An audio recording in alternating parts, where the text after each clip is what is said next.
안녕하세요. 데모데이 김범수입니다. 사실 지금은 한국의 그 스타트업이나 VC가 투자하고 투자받는 그런 방식이 굉장히 20년 전에 비하면 실리콘밸리랑 많이 비슷해졌는데요. 그럼에도 불구하고 여전히 한국과 미국의 투자 계약을 하는 구조에 좀 차이가 있어요. 근데 그 구조가 생각보다 많은 차이를 이 스타트업 생태계에 가져오게 됩니다. 그래서 오늘은 실리콘밸리와 한국의 투자 계약 구조가 어떻게 다른가, 그리고 그게 회사 경영과 향후의 회사 운영 또 주주 간의 이해관계 조절에 어떻게 영향을 미치는가에 대해서 설명을 해보겠습니다.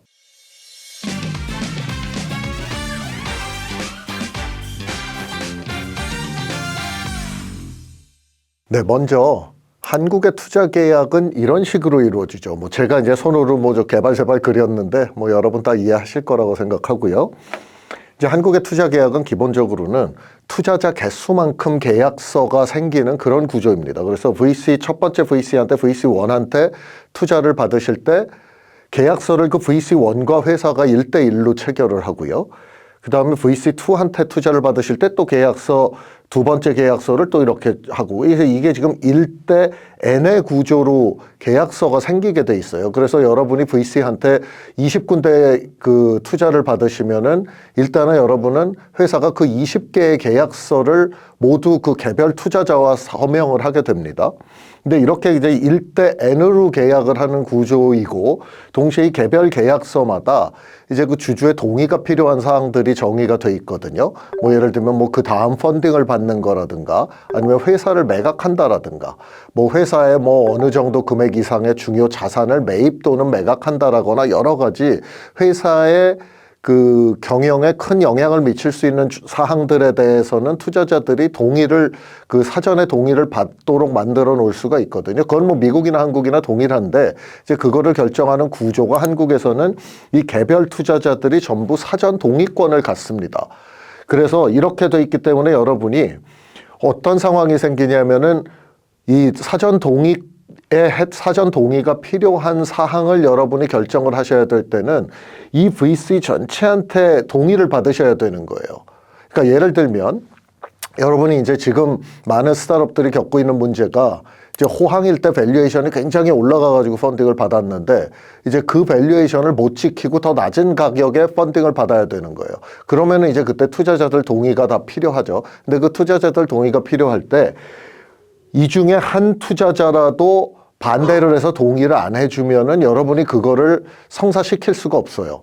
그러니까 성사를 시킬 수는 있는데 테크니컬리 보면은 결국은 이 VC4가 나는 그거 동의 못해. 내가 투자한 가격보다 낮아지는 건 안 돼라고 동의를 안 해준다라고 하면 나머지 VC1부터 3가 처음에 동의를 했었다라고 해도 이쪽은 그러면은 이 계약 위반이 되거든요. 회사 입장에서. 그리고 계약 위반이 되면은 이 VC가 어쨌든 계약 위반으로 민사 소송을 할 수가 있단 말이에요.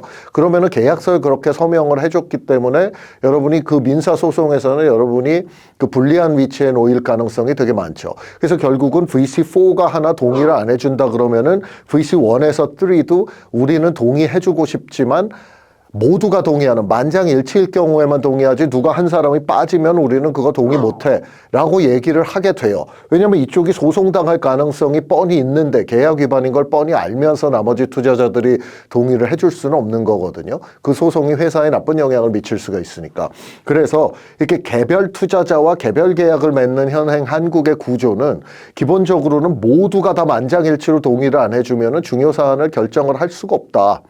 근데 이게 이제 투자자가 한 두세 명일 때는 괜찮아요. 근데 여러분이 한 시리즈 B 같다, 시리즈 C 같다 그러면 어떤 경우에는 이런 식으로 계약상 사전 동의권을 가진 그 투자자 숫자가 15군데, 20군데 이렇게 늘어날 수가 있거든요.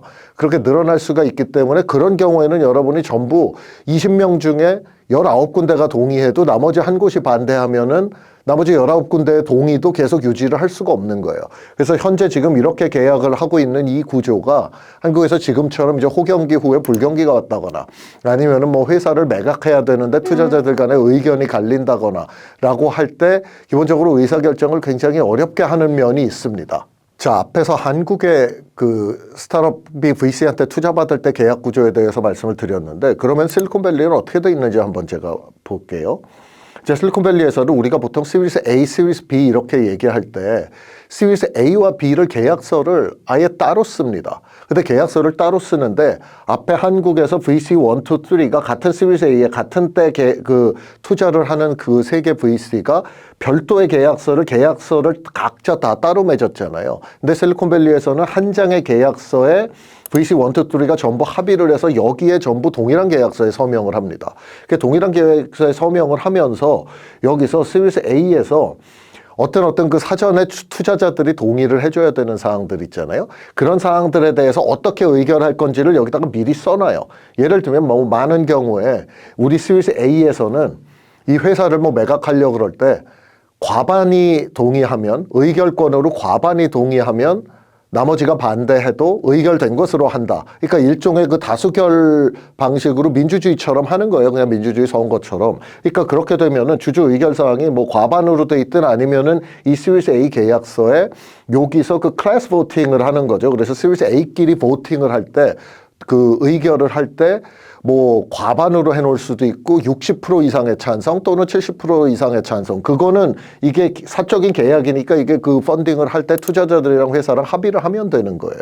어쨌든 이런 구조로 계약을 하기 때문에 주주 의결 사항이 예를 들면 과반으로 돼 있다 그러면은 뭐 45%의 투자자가 반대를 해도 55%의 투자자가 찬성하면은 그거는 그냥 여기서 의결되는 거예요. 나머지 45%는 반대해도 애초에 그 계약서를 알고 사인을 했기 때문에 머저리티가 찬성하면 내가 반대해도 의결이 될 수밖에 없다라는 구조를 알고 처음부터 투자를 한 거죠. 그래서 그 시리즈 B로 가도 마찬가지고요. 그래서 이게 시리즈 A 따로 보팅하고 시리즈 B 따로 보팅을 하고 이렇게 되기 때문에 결국은 만장일치가 아니라 일부 주주가 반대를 해도 그 일부라는 게 뭐 머저리티로 하면은 49%가 될 수도 있는 거잖아요. 그래서 일부 주주가 반대를 하더라도 대다수가 과반수가 찬성하면은 의결을 할 수 있게, 그러면은 회사는 그 과반만 넘기면 되는 거죠. 그러니까 이게 뭐 그 선거하는 거랑 비슷한 거죠. 뭐 내가 뭐 막말로 뭐 대선에서 뭐 내가 다른 상대 경쟁 후보보다 뭐 우리 인구가 5천만 명인데 뭐 거기서 뭐 그 1,000표 더 받아서 당선이 될 수도 있는 거죠, 사실. 그렇죠? 뭐 그런 경우는 잘 안 일어나지만 그렇기 때문에 이 방식으로 해놓으면은 이게 장점은 첫 번째는 이렇게 투자를 하면은 일단은 만장일치를 이끌어내는 것보다 훨씬 결정을 하기가 쉬워집니다.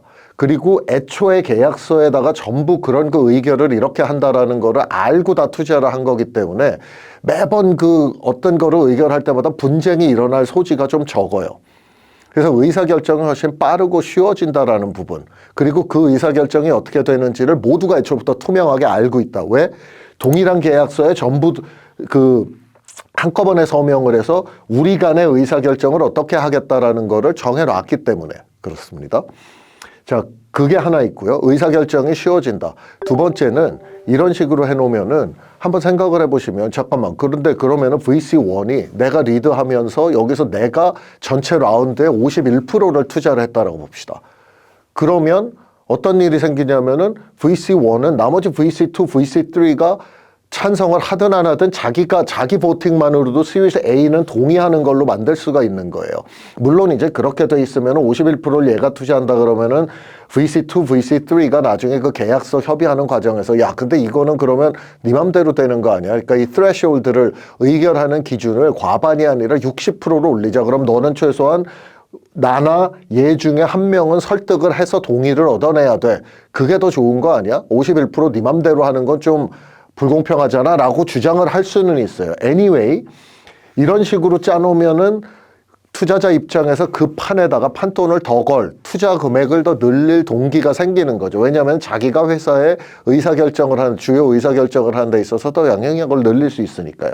그래서 이런 식으로 구조를 하면은 의사결정이 쉽고 처음부터 어떻게 되는지를 알고 투자를 하는 거기 때문에 나중에 회사가 어려운 상황 또는 중요한 의사결정을 할 때 훨씬 빨리 그 시간을 많이 줄이고 의사결정을 할 수가 있습니다. 자, 그러면 다시 한국의 계약 구조로 돌아와서 제가 방금 이제 실리콘밸리의 계약 구조가 그 시리즈 A, B, 시리즈별로 보팅을 묻고 거기서 과반 또는 뭐 정해진 그 threshold를 넘으면은 일부의 반대가 있어도 그 동의하는 것으로 한다, 의결할 수 있다라고 말씀드렸잖아요. 자, 그러면은 한국은 지금 이렇게 1대 N의 계약이 돼 있기 때문에 이거를 이렇게 돼 있는데 이거를 어떻게 합니까?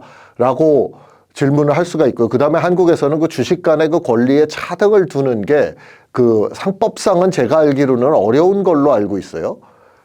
그게 아예 불가능한 건지 아니면 뭐 기술적으로 좀 만들기가 복잡해지는 건지 정확히 모르겠는데, 그거는 이제 그런 쪽의 전문성을 가지고 계신 변호사님들이 좀 뭐 이 영상에 댓글로 설명을 해주셔도 좋을 것 같고요. 근데 그러면은 이제 한국에서 요즘에 그런데 실리콘밸리의 저 구조가 회사 경영에 효율적이니까 우리가 조금 한국적으로 이렇게 지금 계약을 하는 현실에서 어떻게 저 비슷한 걸 좀 만들어낼 수 없을까라고 얘기를 하는 생각을 한 게 이제 주주간 합의서를 만드는 겁니다. 그러니까 이게 다 각자 계약서가 있는데 이 주주들이 하나의 계약서로 별도의 계약서, 투자 계약서 말고 신주인수 계약서 말고 별도의 주주간 합의서를 해놓는 거예요. 그래서 회사의 매각이나 무슨 투자 유치나 이런 거에 대해서 결정을 할 때는 우리끼리 약속을 하는데 뭐 70%가 동의하면은 30%가 반대해도 의결하는 것으로 하자. 또는 뭐 그게 60%일 수도 있고 80%일 수도 있고, 어쨌든 일부가 반대를 해도 대다수가 동의하면은 강제할 수 있도록 주주 간에 그렇게 합의를 하자라고 해놓는 거죠. 그 합의서에 서명을 하면, 예를 들면 뭐 VC 중에 두 곳이 반대를 하는데 VC 1, 2가 동의를 했을 때 그게 그 주주간 합의서에 해놓은 threshold를 넘는 의결권이 된다라고 하면은 나머지가 일부가 반대를 해도 이거를 주주간 합의서에 의해서 찬성을 강요를 할 수가 있는 거죠. 만약에 찬성을 안 한다, 아니 뭐 배째 나는 그거 절대 포기 못해, 나는 이거를 이 계약서에 내 사전 동의권을 행사할 거야 라고 할 때는 회사와의 문제는 있지만 어쨌든 주주간 합의서를 깨는 거기 때문에, 그러면 이 주주간 합의서 계약 위반으로 또 뭔가 소송의 가능성이 있는 거죠. 그래서 주주간 합의서라는 거를 사인을 함으로써 어떤 그 실리콘밸리식의 좀 이렇게 클래스별로 보팅하는 것 같은 그런 구조를 좀 만들려는 노력이 있습니다. 노력이 있는데 현실적으로 보면은 실리콘밸리처럼 시리즈별로 계약을 하고 그 안에 다 정의를 해놓는 것보다는 이게 나중에 이 강제하기가 조금 어려운 부분이 있고요.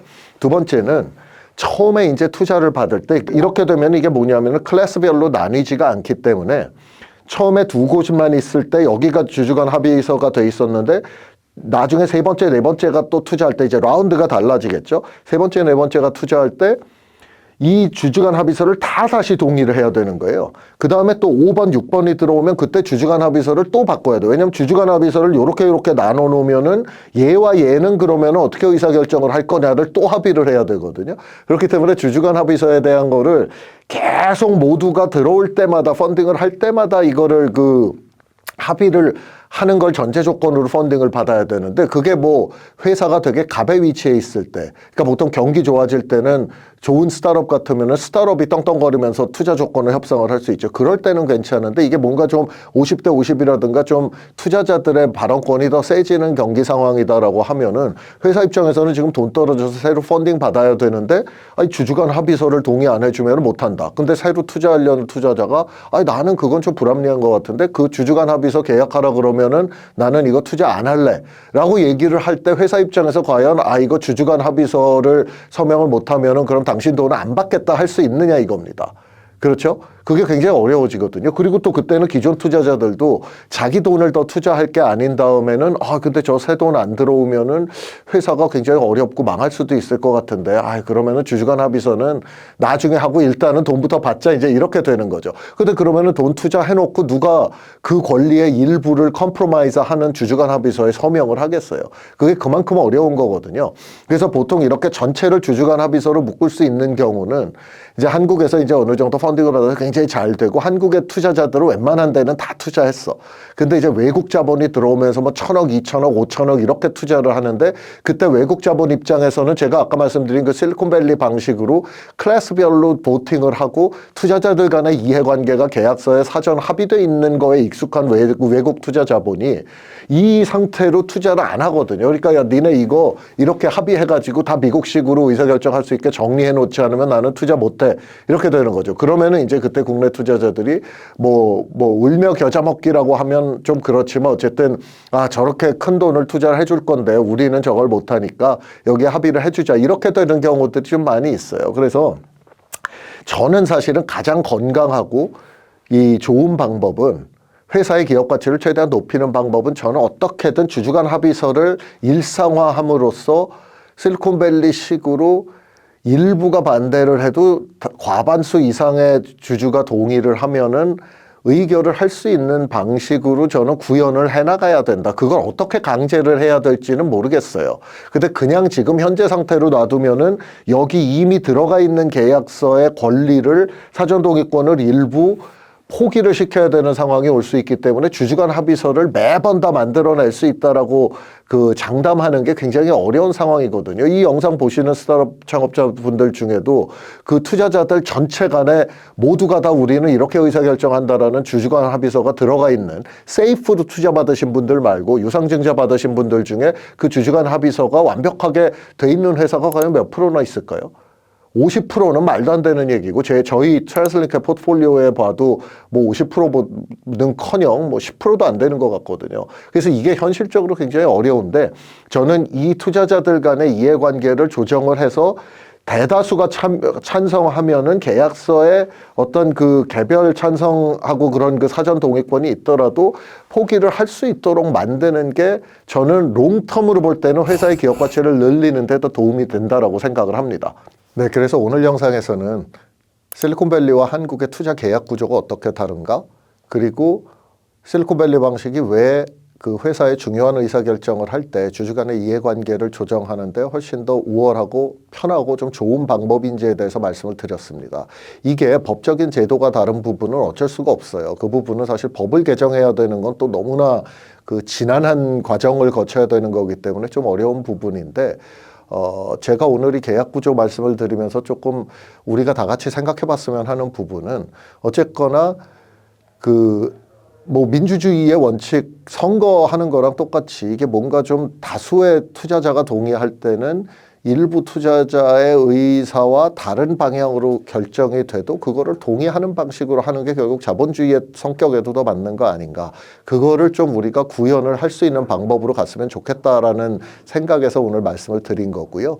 그 다음에 이제 스타트업 그럼 창업자분께서는 최대한 이 주주간 합의서를 통해서 투자자들 간의 이해관계를 사전 조정해 놓는 것의 중요성을 여러분도 아셔야 된다라는 말씀을 꼭 드리고 싶어요.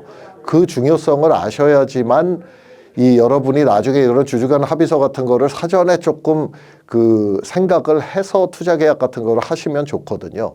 그래서 뭐 창업자 입장에서는 지금의 상황으로 이렇게 갈 때 가능하면 주주간 합의서를 좀 하는 쪽으로 하시도록 좀 유도를 해보시라라는 말씀을 드리는 거고, 전체 이제 스타트업 이코시스템에 있는 저 같은 투자자나 이런 뭐 벤처캐피탈 협회, 벤처기업 협회, 뭐 중기부, 기타 등등 여러 이해관계자들은 좀 우리가 이렇게 투자자들 간의 이해관계를 조정하는 계약 방식을 어떻게든 좀 보편적으로 이렇게 그 일반화를 좀 해서 이렇게 이 스타트업이 뭐 지금처럼 불경기 때 어려워질 때나 아니면은 좋을 때 회사를 매각해야 될 때 이럴 때 조금 더 의사결정을 좀 실리콘밸리 방식으로 좀 효율적으로 할 수 있는 방법을 만들었으면 좋겠다라는 생각에서 오늘 영상을 찍었습니다.